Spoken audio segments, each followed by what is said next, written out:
ये मध्य प्रदेश के लिए 5 उम्मीदवारों की जेडीयू की सूची है। नीतीश कुमार की जनता दल यूनाइटेड भी अब मध्य प्रदेश में चुनाव लड़ने जा रही है।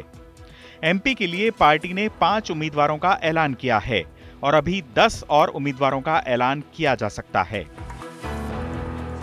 कहा जा रहा है कि जेडीयू भी मध्य प्रदेश में सीट शेयरिंग को लेकर कांग्रेस से बात कर रही थी, जो सफल नहीं हो पाई। जेडीयू के इस फैसले के बाद चिराग पासवान ने नीतीश कुमार पर करारा हमला बोला है। देखिए, जब हम बोलते हैं कि मेरे मुख्यमंत्री महा कंफ्यूज्ड हैं, ये उसी का एक उदाहरण है।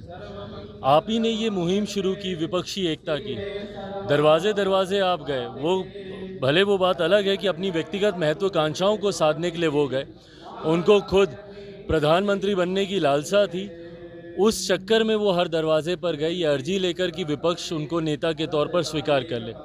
ऐसा हुआ नहीं तो उसकी खिज है। ये नूरा कुश्ती खेल रहे हैं और ये नूरा कुश्ती खेलते खेलते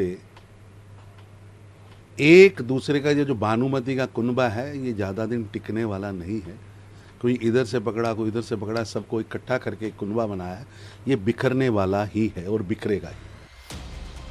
23 जून को पटना में हुई बैठक के बाद विपक्ष के तमाम दिग्गज गलबहियां करते हुए बीजेपी के खिलाफ साथ मिलकर लड़ने की बात कर रहे थे, लेकिन विपक्षी एकता 5 राज्यों के चुनाव के दौरान धाराशायी होती दिखी है। मध्य प्रदेश में इंडिया अलायंस के 4 दल चुनाव मैदान में हैं। कांग्रेस तो मुख्य पार्टी है ही, इसके अलावा आम आदमी पार्टी, समाजवादी पार्टी और अब जनता दल यूनाइटेड भी मैदान में है।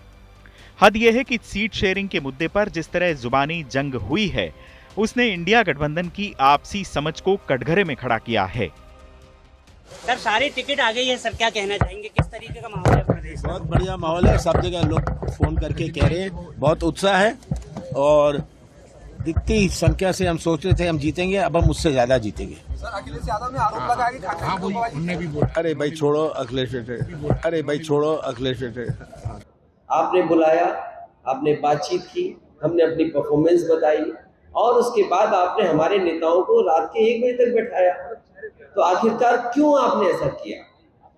अगर उन्होंने ऐसा किया है तो गलत किया है। हमको कुछ नहीं बनना है। हालांकि बिहार में जेडीयू और कांग्रेस दोनों ही महागठबंधन सरकार का हिस्सा हैं, लेकिन मध्य प्रदेश में जेडीयू कांग्रेस को आंख दिखा रही है।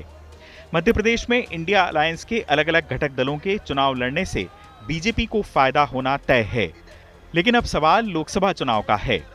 क्या इंडिया अलायंस के घटक दल निजी स्वार्थ और अपने विस्तार की महत्वाकांक्षा को छोड़कर सीट शेयरिंग पर सहमति बना पाएंगे?